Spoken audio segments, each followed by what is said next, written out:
Heyderi zekasının nurundan hayat nurlanmış olsun. Mən hansı sərkərdəyə bənzədim komandanı, üç rəngli bayraq atda hünərlə birləşdirdi milyonlarla insanı. Kurtarıp öz xalqını qardaş qırğınlarından, çıxartdı millətini zamanın sınağından.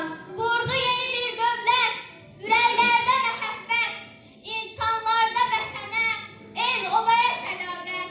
Kişi kimi, ər kimi etdi millətə xidmət. Beynəlxalq kürsülərdən, heç kimsədən qorxmadan, düşən kimi bir məqam fikrini etdi bəyan.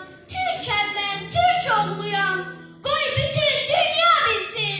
Mən fəxr edirəm ki, Azərbaycanlıyam.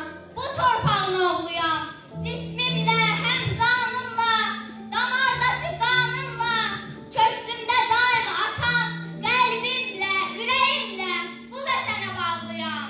Mənim amalım budur, xalqım firavan olsun. Azərbaycan dünyada qüdrətli dövlət olsun. Öndər bunları etdi, gözəl dövlət yaratdı. Yaşayırıq firavan, günlərimiz keçir şən. Qoy məzarın hər zaman dolsun nurla ey insan. Səninlə fəxr eyləyir müqəddəs Azərbaycan. Çox sağ ol Heydər baba, arzuların gül açır. Yaratdığın bu dövlət, qoca şərqə nur saçır. Xalqın xoşbəxt yaşayır, ruhun şad olsun Heydər. İlham kimi rəhbərin, qüdrətli dövlətin var.